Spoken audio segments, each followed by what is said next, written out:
Explica um pouquinho desse... Então, esse aqui é o seguinte, faz parte dessa série que eu vim fazer aqui, né? Esse aqui é o 17º. São 18, São né? 18. Vai fechar em 18 painéis. E a previsão, a gente tinha um plano de fazer cerca de entre 15 e 20, né? Aí acabou dando certo esses 18. E esse aqui, na realidade, eu ia pintar um outro do outro lado. Sei. Eu vi um na 18 ali, foi o da Madre Teresa de Calcutá, que tá lindo. Esse que você viu ali, o nome dele é Tolerância. Sei. Ele foi criado originalmente para ser feito na Índia. Justamente pela questão, assim, um clamor pela tolerância entre as religiões, entre os povos, entre as culturas. E ali, no caso, entre as religiões. Então, por isso que tem de um lado o Gandhi e do outro lado a Madre Teresa frente a frente, com a posição de paz e tal, etc. ali, né? Com a mão e tal. E aí na Índia não permitiram pintar por causa da religião da Madre Teresa, que oficialmente não é uma coisa aceita. E aí eu acabei colocando aqui. Cara, aqui a gente está aqui há pelo menos meia hora assistindo vocês. E o que já passou de gente perguntando, aí você fala cobra, a maioria sabe quem é, né? Mas já tem hora, pra você ter uma noção, já teve advogado passando aqui perguntando de... Brasileiro? Não, advogado americano. Aí o cara fala, não, porque eu represento não sei o quê, eu não sei se eles vão aceitar. Eu digo, tá bom, tchau. Daqui a pouco passou um outro, o que foi? Foi um produtor musical, um produtor de cinema, que falou que estão fazendo um filme numa rua aqui, perguntando se podia falar contigo para ter liberação de aparecer o mural. Quer dizer. Que louco. Cara, você tá parando aqui a cidade, cara. A gente filmou muita gente. Tem um rapaz ali que ele tá ali desde... Ele tá aqui desde meio-dia, cara, assistindo você, aquele de boné ali. Sim, legal, bacana. Aí, ó, tá cheio de fã. Bacana, bacana. Como é que você tá assim, puta, cara, Nova York é demais, né? Assim, o que eu percebo é que aqui é complicado, tudo é mais complicado. Claro. A cidade é demais, uma muito cidade louco, tem tudo a ver com street art e tal. Mas é complexo. Desde as permissões até, assim, esse momento agora da cidade começar a aceitar mais o meu trabalho, aceitar o que eu fiz, me convidar para fazer coisa em tudo que é lugar e tal. Eu fui convidado por umas 3 galerias para fazer exposição, um monte de coisa. Mas no começo não foi assim. Mas você surpreendeu um pouquinho com a dificuldade aqui, cara? Quando você tá aqui há 3 meses, né? Muito. Não, eu tô há 5 meses aqui. 5 meses 5 já? meses, Foi 18 murais, mas foi 5 meses ralando direto, todo dia, tal, etc. Sim, eu me surpreendi, porque obviamente que eu tinha um plano para vir para cá, né? Eu tinha um projeto, eu tinha um planejamento e tal, tudo certinho. Só que quando a gente chegou aqui, a gente se deparou com situações que eu não sabia. Nossa, a burocracia que é aqui é terrível. O que o bicho pega. Você já teve um problema aqui com uma, né? Com um dos murais, que era aqui próximo, né? Mas aqui a parte burocrática, que às vezes você depende de 2, 3, 4, 5, várias autorizações, que não é o caso desse muro. Esse muro é um muro que a cada 2 anos ele se renova. Sei. Né? Então pertence a uma galeria de arte e essa galeria é uma galeria aqui do Chelsea e tal, e o dono da galeria faz uma curadoria. Sei. Então tinha um trabalho aqui que estava 3 anos, né? E aí, como venceu o contrato com eles, agora entrou o meu, daqui 2 anos entra outro. Então tem alguns muros que são permanentes e outros efêmeros. É isso que eu ia te falar, cada prédio tem a sua peculiaridade. Tem a sua situação, tem alguns... teve um que eu levei 4 meses só para conseguir as permissões. Desde o primeiro dia que eu cheguei aqui, eu tava batalhando pela permissão. Caramba! Que foi um prédio... Tem um artista de rua, não sei se você conhece ou é ligado à arte de rua, mas chama Jean-Michel Basquiat. Basquiat, eu conheço, lógico. Legal, legal. Eu sei que você se inspirou em algumas coisas dele. Muita coisa e tal. E o Basquiat, eu acabei pintando uma escola, que é a escola onde o Basquiat estudava. Que fica aqui em Houston, né? Sei. Na Houston. E essa escola, lá foi muito engraçado porque é o seguinte, tinha o terreno, tinha a parede da escola, que já foi uma burocracia incrível, só que fora isso tinha um terreno na frente, onde a gente tinha que parar as máquinas, que é um terreno que pertence ao... Tem uns dutos de água, alguma coisa da cidade de Nova York. Sei. Então teve que submeter... Passar por licenças e tal. Muitas licenças, muitas licenças. Quer dizer, você tá 5 meses, tô fazendo uma média, você tá no 17º, o primeiro primeiro você começou quando? Tipo assim, logo que chegou ou demorou ainda? Demorou. Quanto demorou tempo, uns 20 dias, pelo menos. Uns 20 dias pra começar o primeiro? Demorou pra começar o primeiro. Só organizando e tudo. Qual foi a maior distância de um pro outro? Você lembra assim? Tipo, do segundo pro terceiro, do terceiro pro... Quanto tempo demorou pra você? Não, então, quando começou... Aí já começou a... Embalou. Só que agora que eu tô indo embora, que embalou mais aí. Olha, de repente você fica mais um tempinho aí, cara. Fica mais uns 3 meses aí fazendo. Agora... Você tá recebendo convite pra caramba. Mas eu, assim, me dou por satisfeito pelo fato de que realmente... teve essa aceitação com a cidade e tal, né? Então, assim, pra mim isso é o principal, porque eu me inspirei nos artistas daqui de Nova York. Exatamente, né? é uma identificação. Como Basquiat, tal. Exatamente. Eu soube que você gostava muito do pessoal você era, lógico, de grafite, de tudo isso. Eu sou um colecionador de hip hop, eu tenho mais de 5 mil álbuns de rap. Sou um doente por rap. Então, assim, grafite, para explicar para as pessoas que grafite é uma parte da cultura hip hop, exatamente, pouca gente sabe. Isso então, mesmo. Isso aqui é totalmente a cara de Nova York, né, cara? Eu comecei a pintar por isso, por influência da cultura hip hop, do Bronx, do Brooklyn e tal, da década de 80. Claro. E também por causa dos grafiteiros que pintavam os trens, os metrôs também nesse mesmo período aqui de Nova York, né? E obviamente, aí tem o Keith Haring, que o Keith Haring tá aqui, que é um dos grafiteiros que faziam até esses desenhos que estão aqui. E aí, aqui tem o Basquiat e tal, então são artistas que eu me inspirei, né? Também tem arte dele ali em volta, exatamente. É que aqui respondendo também o que você perguntou, a ideia aqui é o Monte Rushmore. É uma representação do Monte Rushmore, né? Dos street artists, assim, dos artistas do street art, mas também aqui no meio também tem a Frida, tem o Andy Warhol e tal. E aí eu fiz como se os próprios artistas tivessem feito os seus grafites nas pedras do Monte Rushmore, né? E lá em cima a cabeça deles e tal. Eu vou te falar uma coisa, a gente olhando você fazendo, cara, é coisa de gênio mesmo. A cabeça de... Cara, ficar sozinho nesse... Tudo bem que você tem ajuda aqui, tem um pessoal que te ajuda, mas assim, é uma coisa de louco, cara. Sim, na realidade, eu me habituei a fazer muros em grandes escalas, grandes formatos e tal, né? Então tem sempre 2 ou 3 artistas que estão comigo já há 10, 15 anos. E aí a gente... Já sabe como você pensa e tal. Exato, a gente meio que tem uma parceria. E por esse motivo consegue fazer painéis em grandes formatos aí por todo lugar, né? Tá bem legal, cara. Você tá parando a cidade, tá de parabéns. A gente ainda vai dar uma andada pra, ver algumas coisas e vamos sentar pra gente. Eu fiz um do Run DMC também. É mesmo? Fiz um do Run DMC. Run DMC, pra quem não sabe, é um dos grupos mais... É o primeiro grande grupo de rap dos anos 80, assim, que era... Exatamente. Tem um que morreu, né? Que foi assassinado. Sim, o John Master Jay, é o DJ. É o DJ, né? Eu tava falando antes de vir aqui, que você tá falando do quadro, do mural seu que eles tiraram, né? Que eles apagaram. Exato. Aqui bem próximo, acho que era na 25. Na 25, né? Aqui acho que é 21, 22, é 22.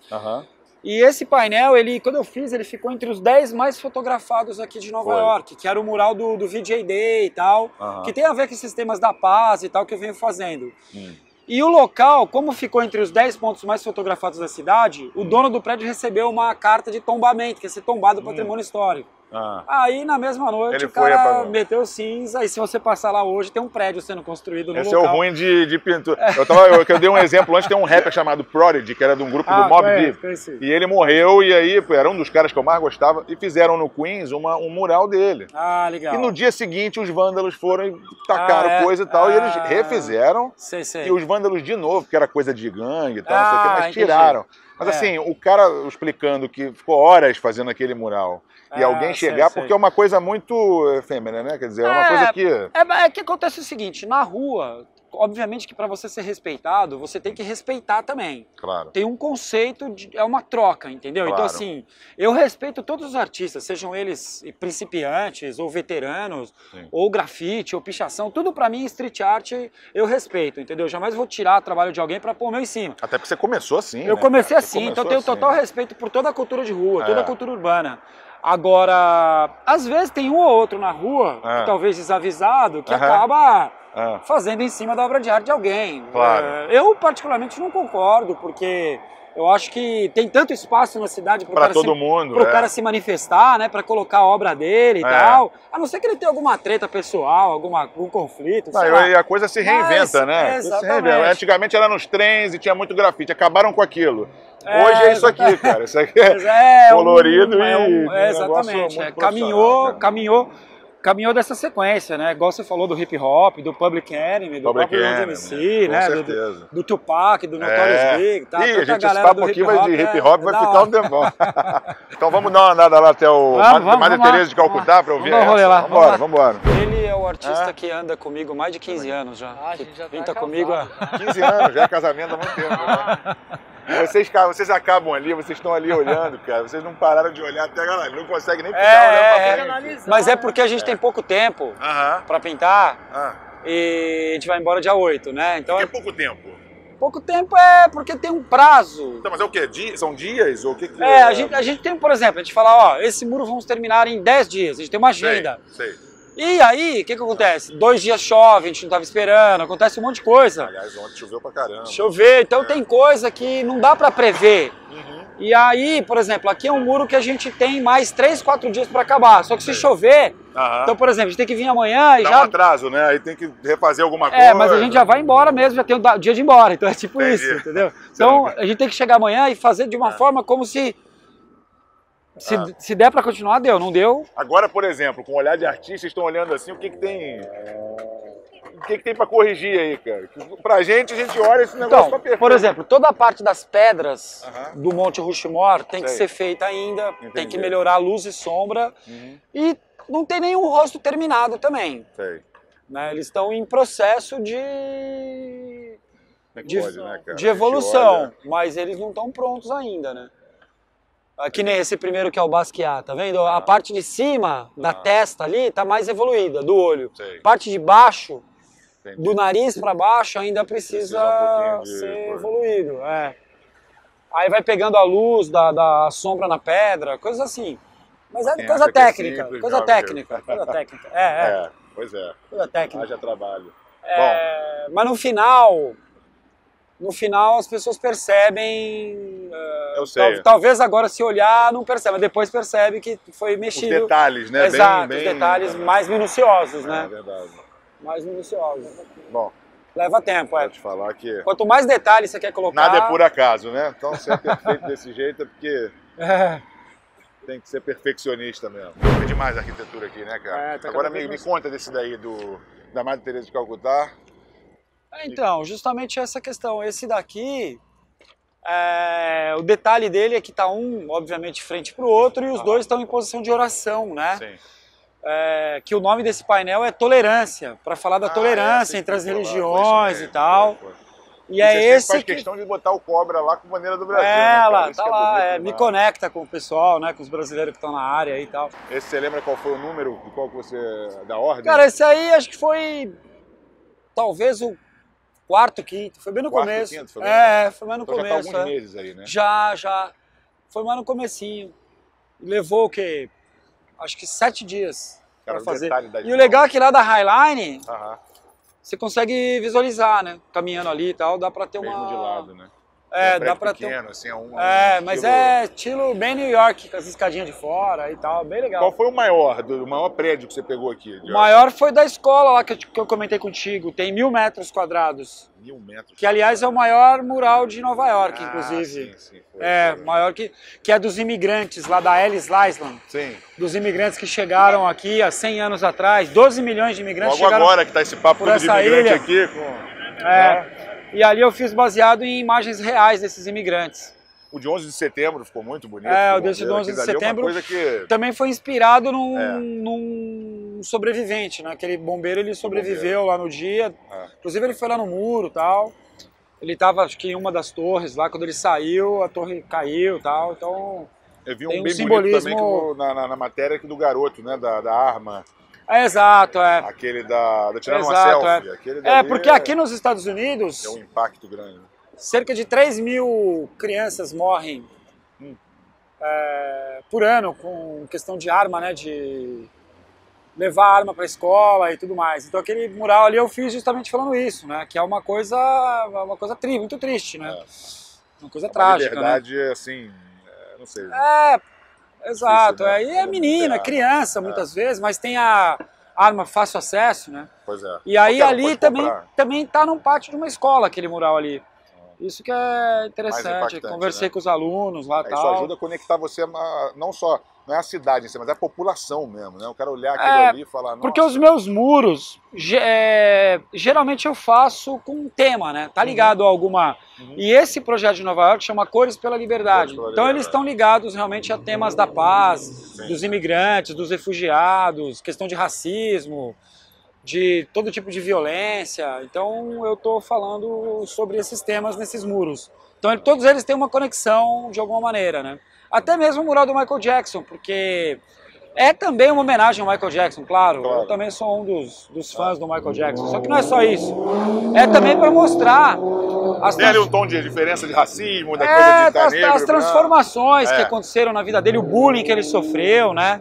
O próprio pai dele, muitas vezes eu vi o Michael Jackson falando, que chamava ele de... que ele era feio, isso e aquilo. Ele começou a fazer plásticas e começou... Então ele passou por muitas coisas na vida dele e aí aquele mural mostra isso, né?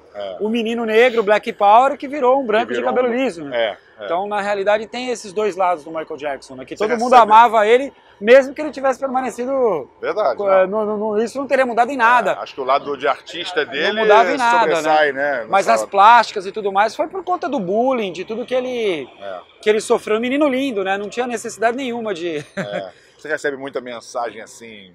de muita gente, porque ali tem uma conotação meio política às vezes, né? Sem querer você está botando uma mensagem ali, você deve receber muita mensagem até de, não vou dizer de apoio, mas assim, de pessoas que estão, sabe, inspiradas por aquilo ali. Tem. O legal da rua, pintar na rua é isso, que é democrático, tá? O acesso de todo mundo, né? Então, a minha ideia é isso, passar mesmo uma reflexão através desses muros. Então eu sinto que atinge muita gente, sim. Tem muitas pessoas que acabam percebendo isso e refletindo sobre aquele tema, como é o caso do mural Clube 27 ali. Esse mural Clube dos 27, eu tive bastante dificuldade de conseguir autorização para pintar ele ali, mas ele não é um mural simplesmente em homenagem ao Kurt Cobain e todos os outros que estão ali, Jimi Hendrix e tal, mas é mostrando que eles morreram por uso de drogas, né? Então, assim, a questão tem um propósito, tem um propósito. Não é simplesmente uma homenagem só ao exato, artista, são os artistas que morreram aos 27 anos por uso de drogas, né? Então quem tá lá também... nesse mural, tá o Jimi Hendrix, tá Jimi Hendrix, Kurt Cobain, Janis Joplin, Amy Winehouse, pô, nossa, é triste, né? Você pensar bem que era só fera, né? Exatamente, então você vê, é um caminho que as drogas acabam levando, então aquele muro é para uma reflexão nesse aspecto, ele tá numa área ali que as pessoas usam droga e tal, então eu busco também essa conectar com isso, né? Com o lugar onde o mural está e tudo mais. Esse daqui, por exemplo, que a gente visitou agora há pouco, ali ele tá no Chelsea, né? Que é um bairro que é muito famoso, conhecido pelas galerias de arte também e tudo mais, né? Pela diversidade também, Exato. Todos os tipos de gênero e tal. Nova York tem muito isso, né? Essa diferença muda completamente, né? Você passa duas ruas, parece outra tribo. São várias tribos dentro de uma cidade. Essa cidade aqui é sensacional. Parece, é demais. Eu procurei colocar murais em todas as partes. Tem alguns que eu ainda não consegui fazer. Que eu devo fazer em breve, no próximo ano, sei lá. Já tem alguma... Que eu queria fazer no Queens, queria fazer no Bronx e tal, mas demorou muita autorização. Né? Tem um que eu quero fazer que é uma... Mas é você mesmo que estava querendo, quer dizer, você não recebeu o convite para poder fazer isso? Cara, assim, esses muros que eu pintei, a maioria... Eu já tinha o contato, outros eu pedi permissão, foi de tudo, né? Entendi. Mas são todos temas que mesmo que o dono me convidou, autorizou a pintura, ele não pôde interferir na imagem. Entendeu? Ele não chegou aqui e falou, pinta X ou Y. Então é uma arte que é minha e o cara falou, beleza, respeita. Outros me convidaram. Aquele do 11 de setembro foi um convite do dono do prédio lá para fazer, mas ele não me pediu, pinta isso, pinta aquilo. Falou, olha, eu tenho essas paredes, me manda uma proposta. Quando você saiu do Brasil, você já sabia que eram 18 ou você veio para cá e ainda... Não, eu imaginava que ia ser cerca de 20. Bom, porque eu já tinha esses contatos, mas aí... Quase isso, né? Quase, tá ótimo. Tá lindo. E foi muito complicado, muito mais complicado do que, como eu te falei ali, né? Se tivesse corrido... A previsão não era 5 meses, então era o quê? Não, era sei lá, 3,5. 3 meses. Exato, já passou do termo. Porque eu fiquei... Você já tá agora doido pra voltar pro Brasil. Exato, né? Exato. Correndo. Já vai com esse friaque aqui, né? Voando, exato. É isso aí. Né? Por mais que Nova York seja lindo, mas eu prefiro minha casa. Com certeza, com certeza. É muito melhor. Meus cachorros estão lá me esperando. Ainda bem que tua família tá aí contigo, né? Pelo menos isso. Exato. Exatamente. Senão, eu acho que eu não ia aguentar, não viria, não. Eu tô com um bebê de 2 anos, não faria mínimo sentido. Arte é legal, mas meu bebê é melhor. Criança é melhor que dele. Beleza, cara. O meu trabalho ele tem uma pegada história também. Sei. Então, por exemplo, todos os lugares que eu vou, que eu visito e tal, para pintar, eu gosto de fazer uma pesquisa histórica de personagens. Saber a história da cidade. Personagens e pessoas que foram relevantes também para a história de uma forma positiva, obviamente. Né? Geralmente ligado a algum tema que eu já sigo, mas tem a ver com memória, assim, então é legal. Me dá alguns exemplos aí de algumas que você já fez assim, tipo, que você analisou a história, por exemplo, Londres, Los Angeles, sei lá, você lembra de alguma assim, mais ou menos? Então, todos eles têm essa colocação histórica, né? Sei lá, por exemplo, eu fui para a Índia, aquele lá que eu estava comentando com você. Sim. Então, para pintar onde eu pintei, eu fiz uma pesquisa. Primeiro eu fui visitar as casas. Eu fui para Mumbai, que é uma cidade lá que o Gandhi morou lá. Então tem uma casa onde o Gandhi viveu. Então eu fui nessa casa onde o Gandhi morou, fiz toda uma pesquisa, fui no museu, vi todos os documentos, todas as fotos históricas do Gandhi, coisas que não tem na internet muitas vezes, né? E o local que eu ia pintar era uma estação de trem, porque lá em Mumbai bombadas as estações de trem, né? Milhares de pessoas, aquela coisa que a gente vê os caras em cima do trem. Meu pai teve lá 3 anos, em Goa, que é uma cidade de colonial português. Cara, ele disse que a Índia é uma loucura. Loucura. Aí o que acontece? Eu descobri, pesquisando isso, que o Gandhi, mesmo sendo a pessoa mais importante da Índia, ele andava de trem e andava na 3ª classe. Ele andava no vagão de 3ª classe. E como eu pintei a fachada dessa estação de trem, eu pintei o Gandhi. Eu encontrei uma imagem que tinha ele saindo desse vagão, que tem lá o número 3. O que você vai fazer. Aí eu pintei essa imagem para mostrar para as pessoas do dia a dia, os trabalhadores que usam ali o trem, para elas se sentirem orgulhosas e saberem da importância que elas têm para o país, que mesmo o Gandhi sendo mais importante, também andava de trem. Entendeu? Então, essas coisas que eu busco a história. Por exemplo, eu faço muitos murais da paz também, com líderes da paz, como por exemplo eu fiz aqui do Martin Luther King. Sim. Também, no dia do discurso dele, I Have a Dream. Você fez no Harlem ou fez em Manhattan mesmo? Não, eu fiz aqui no... Harlem é Manhattan, Harlem é na capital, eu fiz numa cidade aqui nos Estados Unidos, né, por conta de todo o movimento que ele lutou e tal, etc. Dentro do hip hop, por exemplo, eu fiz um mural que tinha juntos, no mesmo mural, o Tupac e o Biggie. Os dois que morreram. Justamente por conta da história, da conexão que os dois têm. Morreram em meses exatamente, até pela história, que uns dizem que um que matou e outro que matou, tal, aquela questão toda. Então todos os meus murais também têm esse tipo de conexão. Nenhum é aleatório, como eu estava falando para você, né? Sei, não é uma coisa que você chega e fala assim, pô, vou pintar Se você fosse pintar um do Zico, você vai pegar uma história dali, exatamente. Vai ver o que significa. Você escolhe o local também, né? Você escolhe o local. Por exemplo, aquele mural que eu fiz no próprio Rio de Janeiro, lá do Boulevard Olímpico. Não sei se você chegou a ver, que ele foi feito naquela área que foi revitalizada, ali no Porto, tal.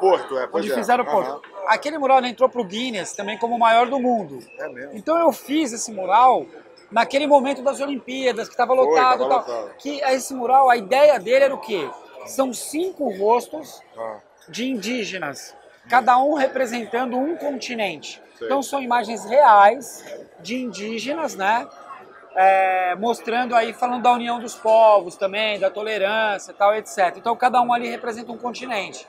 Então todos os murais também têm essa conexão com o momento da história, como esse mural que eu fiz aqui do 11 de setembro. Claro. Esse do que bombeiro, eu fiz, né? o do bombeiro. Esse daí, eu fiz uma pesquisa toda sobre a história e descobri um fotógrafo que chama Mateu. Esse fotógrafo, ele estava lá no dia do 11 de setembro E ele fez as principais fotos que repercutiram no mundo todo. Sim, eu vi uma matéria sobre ele. Demais, falando de todas as... Muito louco. E essa imagem era justamente aquilo que eu comentei contigo, só para poder falar da questão da história, né? Essa imagem, ela é uma imagem do dia, do momento ali. Como eu queria fazer alguma coisa homenageando os bombeiros, tanto que o nome desse mural é Bravos do 11 de Setembro, né? Sei. Então, entramos em contato com o bombeiro também, ele foi lá, quer dizer, ele sobreviveu aquele dia. Então foi muito emocionante. Atrás da história inteira, cara. A história então foi muito emocionante, assim, poder ter o contato com uma pessoa que estava lá, ele nos contou toda a história, chorou e tal. Então você vê que é uma coisa realmente... É legal, né, cara? Porque quando você tem figuras importantes que faleceram, você vai atrás de histórias, de famílias e tal. Agora, quando você tem a possibilidade de falar com o próprio que está ali, com alguém que representa aquilo, deve ser uma coisa...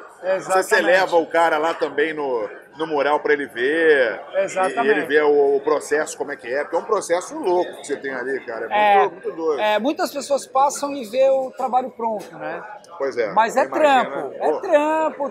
Tem o lado complexo, tem a dificuldade. Muita gente fala, pô, mas você... Um dia teve um cara, que foi até engraçado, o cara falou assim, porque eu venho da periferia, de uma área bem pobre e tal. Aí o cara falou assim, mas você não é exemplo pra ninguém e tal. Um cara da periferia não pode se espelhar em você porque você conquistou. Falei, cara, justamente o contrário, né? Pelo contrário. Justamente o contrário. É uma prova de que batalhando, lutando, você conquista. Se eu conquistei vindo da periferia sem nada, qualquer um pode conquistar também. Mas a batalha, que nem eu tô aqui em Nova York, não é fácil, cara. Não é fácil. Trampei pra caramba, mas esse é o tipo de comentário que não vale a pena nem discutir. Exato, é doideira, é coisa. Você lembra mais ou menos qual foi o mural que deu mais trabalho pra você, assim, tipo, você ficou mais tempo fazendo? Foi o que eu fiz, que é o maior do mundo. Aquele mesmo. Então, ele teve esse do Rio, que ele tem 3 mil metros quadrados. Mas depois nós fizemos um outro que tem 6 mil metros quadrados, que está em São Paulo. 6 mil metros? 6 está na Castelo Branco. Quanto tempo 6 demorou mil metros. pra fazer? Foi tipo 4 meses, 4, 5 meses. 4 meses pra pintar. 4 ou 5 meses, é meio ano. Tipo, trabalho pra caramba, tinha... alto demais, assim. E aberto, com risco também de chuva, com risco de tudo. Pintar na rua é isso, né? Frio, calor, chuva. Me fala só um pouquinho assim, de como você começou. Você começou como pichando muro. Pichando mesmo, literalmente. Depois foi pro grafite. Como é que foi essa transição? Cara, eu já desenhava. Eu sempre gostei de desenho. Desde menino, desde 8, 9, 10 anos eu já tinha caderno de desenho e tal, curtia. Mas meu contato com a rua foi através, primeiro, da pichação mesmo. Me envolvi com uma galera da pichação bem mais velha que eu tinha 12, 13 anos, eu era o mascote, andava com os caras. E, obviamente, aquela adrenalina, aquela coisa toda. De fazer à noite e tal, de nego corria pegar. Da polícia. O negócio chegou a ser preso tudo, não chegou? Cheguei a ser detido fazendo esse negócio arriscado, mas eu era um cara, assim, eu andava com todo tipo de cara louco. Sei. De todo tipo, entendeu? Só que o meu lado era só pichação mesmo. Só que meu pai e minha mãe não sabiam, né? Achavam que você tá no meio deles, pô, tava tá lá, fazendo. Então eles queriam me proteger, mas aí acabou sendo de uma forma um pouco mais complicada. Porque os garotos, assim, nego usava droga, isso aí, então, e você não... E você tava ali só pra pintar. Eu tava fazendo um negócio legal também, mas era pintar. É diferente. Mas aí eu acabei não morar sozinho logo cedo e tive que batalhar mesmo pelas minhas convicções, né? E assim, só autodidata. Mas o tempo todo buscando evoluir meu trabalho e tal. E aí consegui essa questão de ter uma estabilidade maior pintando, né, cara? O que é muito complicado também, mas não deixa de ser, cara, uma coisa assim gratificante demais, né? Você olhar hoje para como você começou, o que você fazia, o que você transformou. Aquilo ali que você fazia por diversão. Exato. É uma diversão, mas hoje é um trabalho e que deixa as pessoas assim. Você estava andando comigo e você falou, você viu uma galeria ali de arte, você falou assim, olha a galeria. E eu li que a primeira galeria de arte que você entrou, você tinha 30 anos já. Exatamente. Não foi isso? Isso aí. Você descobriu o que é? Você descobriu ali um outro mundo e falou, pô, dá pra eu... Cara, sei lá, entrar numa... Por mais que São Paulo tem muitas exposições, muitas galerias o tempo todo, tal, você tem como entrar até de graça. Mas quem tá na periferia não sabe, não é o teu mundo ali. Tem um receio e tal. Então, meu pai é um cara também que trabalhava de reforma de imóveis, estofados. estudou até quinta série. Meu pai, a primeira vez que meu pai entrou numa galeria foi para ver uma coisa minha também, entendeu? Então, normal. Então tinha uns 30 anos já. Eu entrei no MASP, acho que é a primeira vez, nunca tive oportunidade nenhuma. Você olhava e aí hoje, você vê que engraçado, né? Hoje tendo a oportunidade de expor meu trabalho em alguns lugares, me convidando. Hoje mesmo entrei numa galeria aqui no bairro do Chelsea e eu vi caras ali que eu falei, cara, do Basquiat, Damien Hirst, os Gêmeos, Kate Herring, caras assim que eu admirava antes, mas aí hoje você... Eu demorei para conhecer, conheci, e assim, o dono dessa galeria, enquanto eu tava lá visitando, tava ali, o cara me chamou, pô, Cobra, o cara me conhecia e me convidou para ter obra ali. Não. Então você vê, você tá no nível deles agora e fala, nossa, né? Não, assim, inacreditável. Impensável, né, cara? Eu jamais imaginei sequer sair de São Paulo, né, do bairro que eu nasci. Vendo o teu Instagram, eu vejo o número de artistas e gente famosa que te segue, cara, uma coisa assim, todo mundo admira teu trabalho e não é à toa, né, cara? Você tá fazendo um negócio... Pra mim é uma honra, né? Fico grato também com as pessoas que têm apoiado, que têm me ajudado e tal. Nem sempre foi assim, né? Nem sempre foi assim, né? Tive períodos, assim, bem complicados. E até hoje eu tô batalhando ainda, porque é infinito, né, cara? Pintar é infinito, as possibilidades são infinitas. Não tem limite. Continuar se dedicando, né? Porque primeiramente o que eu gosto de fazer, o que eu tô fazendo. Claro. Eu gosto e eu sou muito crítico. Então, sinceramente, tem trabalho que eu faço que nem foto eu não tiro. Que eu não gostei, eu falo, isso aí... É muita coisa também, né? Tem coisa que eu não gosto, eu tô sempre em busca de evoluir. Mas eu gosto de me sentir bem com aquilo que eu tô fazendo, entendeu? Então é uma busca... Você vai ter muita coisa, né? Quanto mais você faz coisa bonita, que nem a gente tá vendo aqui, mais você é chamado pra, Exato. E é um trabalho físico também, né? Claro. Porque, é muito, né? Sobe andame, desce, sobe escada. Eu vi lá hoje como é que foi. É um desgaste também, Vocês estão ouvindo essa musiquinha aqui que a gente veio pra churrascaria Plataforma aqui em Nova York, né? Que é muito conhecida. E agora vamos comer, que você deve estar com a fome danada. Então, tempão trabalhando, né, cara? Irmão, sucesso sempre pra você, cara. Obrigado, valeu.